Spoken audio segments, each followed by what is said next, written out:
I'm Tumukunde James from Kampala, Uganda, studying at KFTV, graphic designing and photography.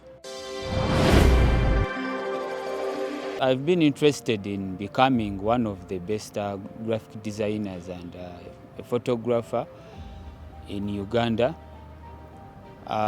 So I came to know KFTV, and I searched about KFTV. I found out that it's a good school.